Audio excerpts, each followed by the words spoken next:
मां निषाद प्रतिष्ठाम त्वं गमः शाश्वती समा यत् क्रौंच मिथुनादेकम वधिकाम मोहितम। इस श्लोक से ही स्पष्ट हो गया होगा कि श्रीमद् वाल्मीकि रामायण को लेकर के इस ऑनलाइन क्लास में पुनः मैं उपस्थित हुई हूँ। आप देखेंगे कि जब भी वाल्मीकि रामायण का वर्णन आता है तो अपने आप आपको स्पष्ट हो जाता है कि यह लौकिक संस्कृत साहित्य का, पहले वैदिक संस्कृत चलता था लेकिन जब लौकिक संस्कृत का, इसीलिए मैंने ये श्लोक भी पढ़ा क्योंकि यह लौकिक संस्कृत साहित्य का प्रथम अनुष्टुप छंद में रचा गया श्लोक है। और वाल्मीकि रामायण के द्वारा जो रामायण की रचना की गई, आप उसको अच्छी तरह जानते हैं कि आज भी प्रत्येक जनमानस के हृदय पर अंकित या ऐसी अमिट छाप को छोड़ गया है कि आज भी हम जीवन के सार गर्भित सभी सारों का ग्रहण इससे करते हैं, मर्यादा को सीखते हैं और ये चाहते हैं, ये जानते हैं कि मनुष्य विपत्ति में भी पड़ा हुआ अपने आप को किस तरह से लोगों के सुखों से जोड़ता हुआ अपने आप को निर्विकार रूप से प्रस्तुत करता है। यहाँ पर आप देखेंगे कि राम की जब वाल्मीकि आश्रम में नारद जी का आगमन होता है और राम जी के बारे में उन्हें पता नहीं चलता कि राम का वर्णन करना है या किसका, लेकिन वो नारद जी से जब पूछते हैं कि ऐसा कौन सा मनुष्य है जिसको मैं अपनी कथा का नायक बनाऊं, तो वो राम की चर्चा करते हैं और इसी के बारे में उन्होंने बहुत सारे गुणों, जिन जिन दुर्लभ गुणों को पूछा था वाल्मीकि जी ने उन सारे दुर्लभ गुणों को बताया है नारद जी ने। और तब कहते हैं कि हे वाल्मीकि जी, आगे की कथा वस्तु को सुनिए कि तम एव गुण संपन्नम रामम, और उसी तम उसी प्रकार के जो सारे गुण हैं उनसे संपन्न, जो आपने गुणों को कहा है, या एक अच्छे चरित्र आचरण से युक्त मनुष्य के अंदर जो भी गुण होने चाहिए, ऐसे सभी गुणों से संपन्न राम, जो कि सत्य पराक्रमम यहाँ पर हम देखेंगे तो बहुब्रीहि समास हो जाएगा, सत्य रूपी पराक्रम या रूपक अलंकार हो जाएगा। यहाँ कह रहे हैं कि सत्य पराक्रम है जिसका, ऐसे वह राम। कहते हैं कि सत्य पराक्रम रूपी वाले वह राम जो इन सभी गुणों से संपन्न है, ऐसे ज्येष्ठ श्रेष्ठ गुणैर्युक्तम, अपने ज्येष्ठ। अब यहाँ दो बातें स्पष्ट होती हैं कि पहले राजाओं के यहाँ ये नियम था कि जो ज्येष्ठ पुत्र होगा वही राजा होगा, या ये भी कहा जा सकता है कि जो राजा है अपने प्रिय पुत्र को राजा बनाने में सक्षम होता था।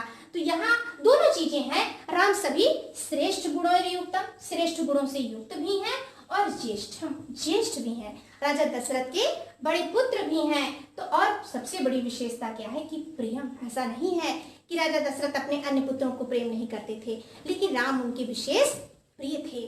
तो अपने प्रिय दशरथ सुतम, दशरथ ने अपने सुत का अर्थ होता है पुत्र, ऐसे प्रिय पुत्र राम को। अब इसी को आप यहाँ जोड़िए, इस श्लोक के द्वारा जोड़िए, प्रकृति नाम हितैर्युक्तम।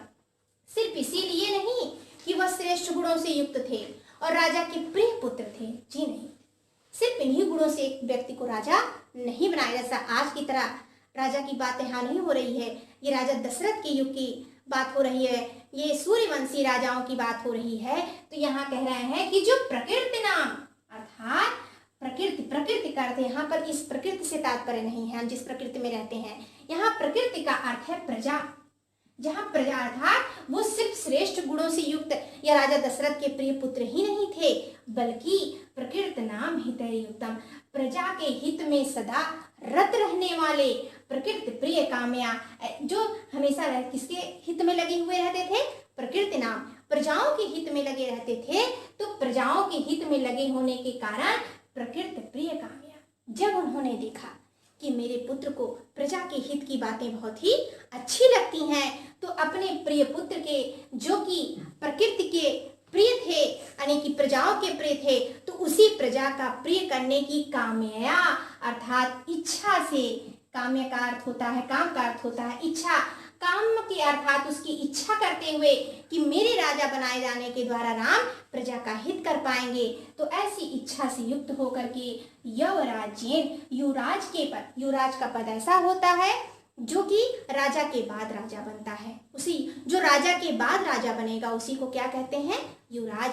तो ऐसे युवराज के पद पर संयुक्तुम, बैठाने की, संयुक्त माने जोड़ने की जुड़ जाने की इच्छा की प्रीत्या प्रसन्नता के साथ महीपति अर्थात राजा दशरथ ने, किसका विशेषण है ये? राजा दशरथ का। अब आप ध्यान दीजिए, इन श्लोकों को आपस में मिला दीजिए। क्या कह रहे हैं कि तम एव, हे नारद, हे वाल्मीकि जी, अब आप सुनिए कि इन सभी गुण संपन्नम, तम एवं, जो आपके द्वारा सभी गुणों को पूछा गया और मेरे द्वारा जो बताया गया, इन सारे गुणों से संपन्न, सत्य पराक्रमम, सत्य रूपी पराक्रम वाले, श्रेष्ठ गुणैर युक्तम, अपने श्रेष्ठ बड़े पवित्र और अच्छे आचरण के गुणों से युक्त, प्रियम सुतम, अर्थात अपने प्रिय पुत्र जो कि ज्येष्ठम, उनके ज्येष्ठ हैं, अर्थात अपने ज्येष्ठम प्रियम सुतम, अपने ज्येष्ठ प्रिय पुत्र को, जो कि उस प्रिय पुत्र की विशेषता क्या है, अर्थात श्री रामचंद्र जी की विशेषता क्या है? पहली बात तो वो कह रहे हैं कि तमेवम गुण संपन्नम, ऐसे उन सभी गुणों से युक्त, सत्य पराक्रमम, सत्य पराक्रमी, रामम जो राम है, श्रेष्ठ गुणैर युक्तम, सभी श्रेष्ठ गुणों से युक्त है, और दशरथा प्रिय ज्येष्ठम सुतम, दशरथ के प्रिय ज्येष्ठ पुत्र हैं, उनकी विशेषता क्या है कि वे राम प्रकृत नाम हितैर्युतम, सदा प्रकृति के हित में लगे हुए रहते हैं। तो ऐसे प्रजा के हित में लगे हुए राम को राजगद्दी पर बैठाने के लिए, क्यों, उसका कारण है काबिलिंग अलंकार भी यहाँ कर। वैसे आप देखेंगे अनुष्टुप छंद ही है, अनुप्रास अलंकार की लगभग प्रतीति हो रही है, लेकिन अगर हम जोड़ना चाहे तो काबिलिंग, क्योंकि उसका कारण भी है राजगद्दी पर बैठाने की, क्योंकि प्रकृति प्रिय कामया, प्रजा के प्रिय की इच्छा से युक्त होकर राजा दशरथ ने युवराज्य संयुक्तम, अर्थात युवराज के पद पर बिठाने की प्रीत्या प्रसन्नता, अर्थात दुख से नहीं, प्रसन्न पूर्वक हृदय से महीपति राजा दशरथ ने ऐच्छत इच्छा की। अर्थात कहने का तात्पर्य क्या है कि सारे अच्छे गुणों से युक्त जो राम है, और वे राम राजा दशरथ के प्रिय पुत्र हैं, ज्येष्ठ पुत्र हैं, ऐसे सभी गुणों से युक्त राजा दशरथ ने जब देखा कि वो प्रजा के हित में तत्पर रहते हैं, तो प्रकृति प्रिय कामया, प्रजा के हित की इच्छा से युक्त होकर के ही उन्होंने क्या किया, उन्हें युवराज के पद पर बिठाने की प्रीत्या प्रसन्नता से युक्त होकर के इच्छत, अर्थात इच्छा व्यक्त की, अर्थात लोगों से कहा, अपने लोगों से विचार विमर्श किया कि अब युवराज के पद पर राजा राम को बैठा देना चाहिए। अब आगे के श्लोक में हम देखेंगे कि वहीं पर जब ये इच्छा व्यक्त करते हैं, और महल में राजा की इच्छा को कोई टाल नहीं सकता, और राजा की इच्छा भी कहीं से गलत नहीं थी, तो ऐसे वहां पर अभिषेक की तैयारियां होने लगी, और राजा को राजगद्दी पर बैठाने की, युवराज के पद पर बैठाने की तैयारी चलने लगी।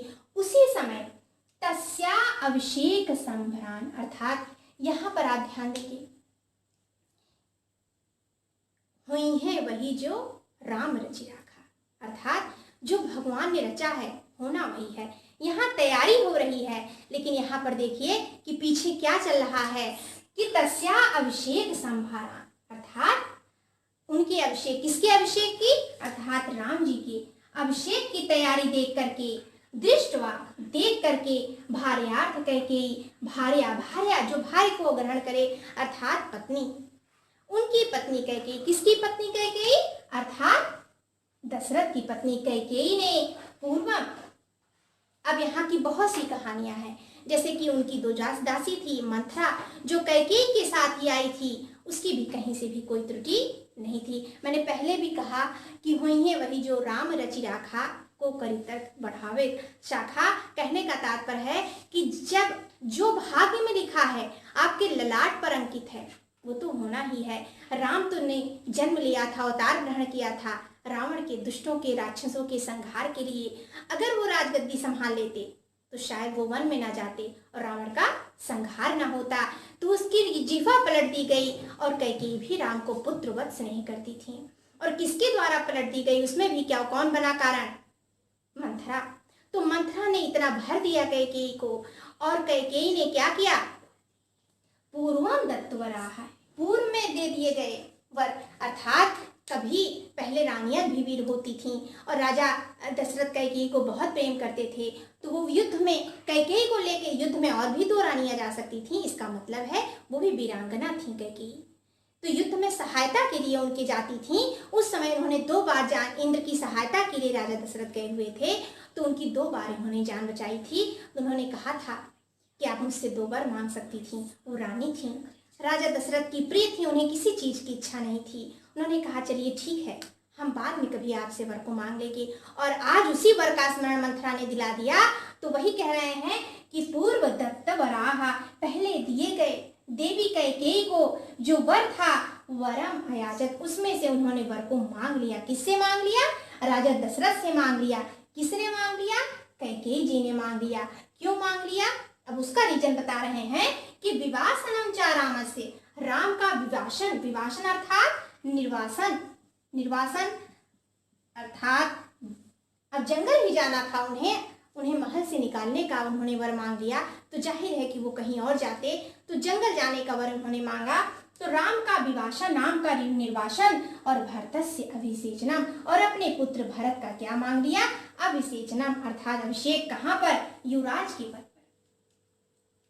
कह रहे हैं कि तस्या अभिषेक संभाराम दृष्टवा, और उस राजा राम के, या यहाँ पर कह सकते हैं कि उनके पुत्र राम के अभिषेक की तैयारी, क्योंकि अभी तो राजा बने नहीं हैं, तो अपने पुत्र अभिषेक राम के अभिषेक की संभारान तैयारियों को दृष्टवा देख करके भार्यार्थ कैकेयी, राजा दशरथ की पत्नी जो कैकेयी थी, ऐसी देवी कैकेयी के द्वारा पूर्वम दत्तवरम, अर्थात पूर्व दिए गए राजा दशरथ के द्वारा जो वर थे उनको वरम एन अयाचत, उन वरों को उनके द्वारा अयाचत अर्थात मांग लिया गया।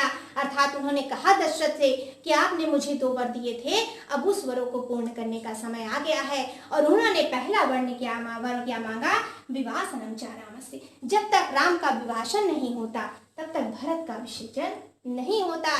इसीलिए उन्होंने कहा, ये भी हो सकता जंगल ना भेजती, उनका निर्वासन ना करती, तो ये हो सकता था कि बार बार जब दशरथ उन्हें देखते तो उनके मन में पीड़ा होती, या हो सकता उनके मन में था कि अपने मन को ये बदल दें और ये राम को ही राजा बना दे। इसीलिए उन्होंने क्या कहा कि विवासनम च रामस्य, राम का निर्वासन हो जाए, राम को महल से निकाल दिया जाए, और भरत से अभिषेचनम, भरत का अभिषेचन कर दिया जाए, भरत को राजगद्दी पर बैठा दिया जाए। इस प्रकार इस श्लोक को हम पुनः देखते हैं कि तस्या अभिषेक संभारान, और राम के अभिषेक की तैयारियों को दृष्टवा देख करके भार्यार्थ कैकेयी, पत्नी कैकेयी, भार्यार्थ अर्थात पत्नी कैकेयी के द्वारा जो देवी अर्थात उस कैकेयी को पूर्व दत्तावरा, पूर्व पहले प्रदान किया गया वर था, वरमेन अयाचत, उन वरों को मांग लिया गया राजा दशरथ से।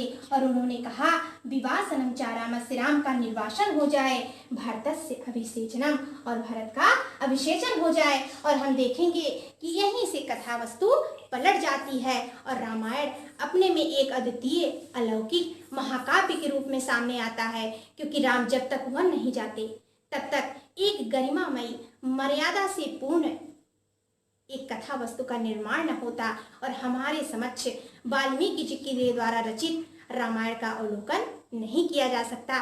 तो इन श्लोकों का अवलोकन करने के पश्चात हम पुनः अन्य श्लोकों को लेकर के आपके सामने प्रस्तुत होंगे। नमस्कार।